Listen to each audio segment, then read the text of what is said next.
வணக்கம். All in one zone devotional சேனலுக்கு உங்களை அன்புடன் வரவேற்கிறேன்.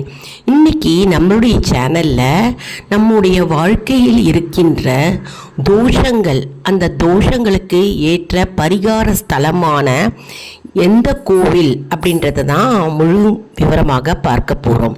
அதற்கு முன்னால் நம்முடைய சேனலை தான் ஃபர்ஸ்ட் டைம் பார்க்குறவங்களா இருந்தாலும் சரி, சப்ஸ்கிரைப் பண்ணாமல் பார்க்குறவங்களா இருந்தாலும் சரி, நம்ம சேனலை சப்ஸ்கிரைப் பண்ணிக்கோங்க. கூடவே அந்த பெல் பட்டனை ப்ரெஸ் பண்ணிக்கோங்க. ஆல் என்கின்ற ஆப்ஷனையும் ப்ரெஸ் பண்ணிக்கோங்க. அப்போ தான் நான் போடுற வீடியோஸ் எல்லாம் உங்களுக்கு உடனுக்குடன் நோட்டிஃபிகேஷனில் மிஸ் பண்ணாமல் தெரிய வரும்.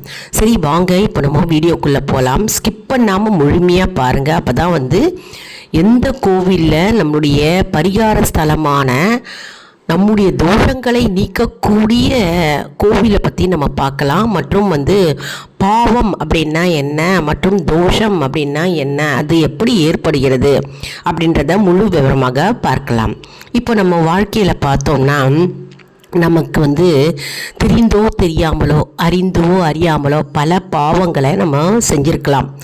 அந்த பாவங்களை தோஷமாக அமைகிறது. இந்த தோஷமாகப்பட்டது நமக்கு பிற்பிறவியில், அதாவது அடுத்த பிறவியில் அந்த தோஷம் காரணமாக நாம் பிறவி எடுக்கிறோம்.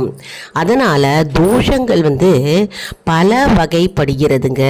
ஒன்றா இரண்டா நிறைய தோஷங்கள் இருக்குது. அந்த தோஷங்கள்லாம் என்னென்ன அப்படின்னு நம்ம இப்போது ஒன் பை ஒன்னாக பார்க்கலாம் வாங்க. முதல்ல பார்த்தோம்னா, அதாவது திருமணம் தடைப்பட்டு கொண்டே வருகிறது. அப்படின்னா திருமணம் ஆகாமல் தடைப்பட்டு கொண்டு வருகிறது. அது மட்டும் இல்லைங்க, திருமணம் ஆகியும் பல வருடங்களுக்கு குழந்தையே பிறக்காமல் குழந்தையின்மை அப்படின்றது ஒரு சர்ப்பதோஷமாகும். அதாவது முன் ஜென்மத்தில் ஏதாவது ஒரு சர்ப்பத்தை துன்புறுத்திய காரணத்தால் இந்த ஜென்மத்தில் சர்ப்பதோஷமாக மாறி நமக்கு பெரும் தாக்கத்தை ஏற்படுத்துகிறது. மேலும் நம் முன்னோர்களுக்கு சரியான வகையான திதி கொடுக்காமல் இருந்தால் பித்ரு தோஷமாக மாறுகிறதுங்க.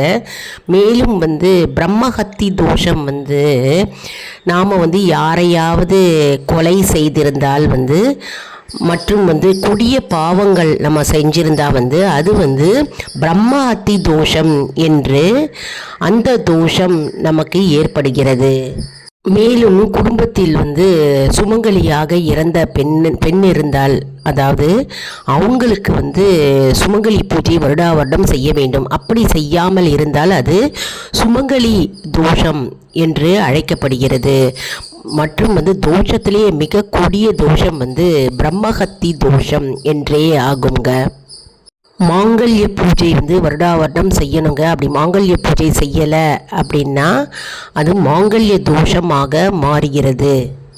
அதாவது பொதுவாக தோஷம் அப்படின்றவங்க பரிகாரம் செஞ்சு நம்முடைய தோஷத்தை போக்கலாங்க. இது ஒரே கோவிலில் பல வகையான தோஷங்களை போக்கக்கூடிய ஒரு அற்புதமான கோவில் இருக்குங்க. அது நாகப்பட்டினத்தில் இருக்கும் சிவன் கோவிலே ஆகும். அதாவது இந்த கோவிலில் பார்த்தோம்னா 6 வகையான தோஷங்களை நீக்கக்கூடிய ஒரு அற்புதமான கோவில். சில பேர் போயிருப்பீங்க அந்த கோவிலுக்கு. நாகப்பட்டினத்தில் இருக்குங்க அந்த கோவில். அந்த கோவிலில் நமக்கு இருக்கும் அனைத்து தோஷங்களையும் நீக்கக்கூடிய ஒரு சிறப்பு வாய்ந்த கோவில். மற்றும் நம்ம என்னென்ன தோஷங்கள் இருக்குது, அதற்கு என்னென்ன பரிகாரம் செய்யணும் அப்படின்றத நம்ம இப்போ பார்க்கலாம் வாங்க. முதல்ல அன்ன தோஷம், பித்ரு தோஷம், புத்திர தோஷம், பாலாரிஷ்ட தோஷம், சுக்கிர தோஷம், சந்திர தோஷம், சர்ப்ப தோஷம், மாங்கல்ய தோஷம், செவ்வாய் தோஷம், கர்ம தோஷம், சூரிய தோஷம், ராகு தோஷம், கன்னி தோஷம், சர்ப்ப தோஷம், சனி தோஷம், களத்திர தோஷம், நாக தோஷம், பிரம்மஹத்தி தோஷம். இப்போ நம்ம இவ்வளோ தோஷங்கள் பற்றி பார்த்தோங்க. அதாவது இவ்வளோ வகைப்படும் இத்தனை தோஷங்கள். இப்போ நம்ம இதனுடைய பாதிப்புகள் என்னென்ன அப்படின்னு பார்க்கலாம். அதாவது இதனால் தொழில் நம்ம செஞ்சுட்டே வரோம். தொழில் வந்து திடீர்னு வீழ்ச்சி அடையும், தொழில் வந்து முன்னேற்றமே இருக்காது, மற்றும் வந்து வருடக்கணக்கில் வந்து மனக்குழப்பங்கள் ஏற்படுமாம். அதாவது ஒரு மனம் வந்து ஒரு நிலையில் இல்லாமல் மனக்குழப்பம் எப்போதுமே இருக்குமாம் நமக்கு தோஷம் இருந்தால்.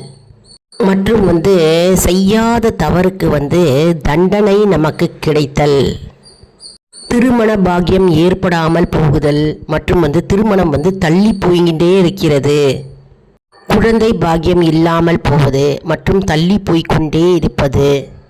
இத்தனை தோஷத்தையும் சரி பண்ணுறதுக்கு நாகப்பட்டினத்தில் இருக்கும் சிவன் கோவிலே ஆகுங்க. அதை நம்ம இப்போ பார்க்கலாங்க. அதாவது அற்புதமான சக்தி வாய்ந்த கோயில், நமக்கு இருக்கும் அனைத்து தோஷங்களையும் நீக்கக்கூடிய ஒரே கோவில், அற்புதமான கோவில் இது. நம்ம வந்து இப்போ அதை பற்றி பார்க்கலாம். அதாவது நாகப்பட்டினத்தில் இருக்கின்ற புராண கால பெயர் கொண்ட கோவிலுங்க. அதாவது நாகை காரோணம்.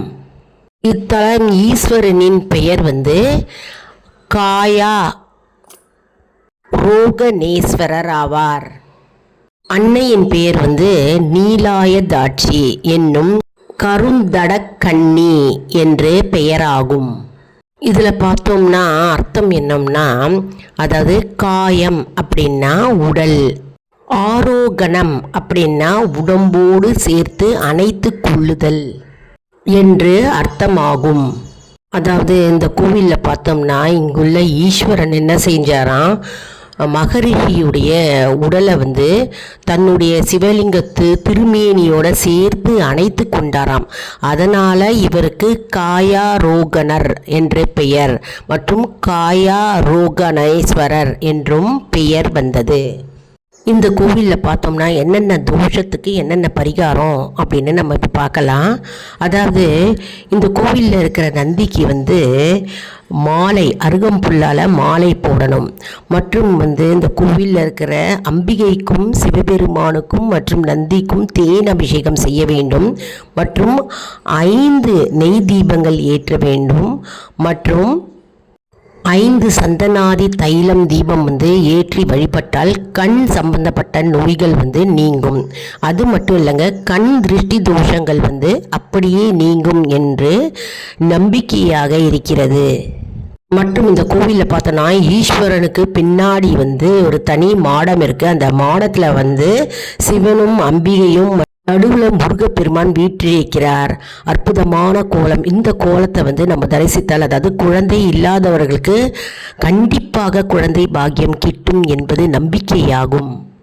இந்த கோவிலில் வீரபத்ரர் வீற்றிருக்கிறாருங்க. அந்த வீரபத்ரருக்கு பௌர்ணமி தோறும் வெற்றிலை மாலை சாத்தினா வந்து நம்முடைய பண தடைகள் நீங்கும், பண கஷ்டங்கள் நீங்கும் என்பது நம்பிக்கையாகும்.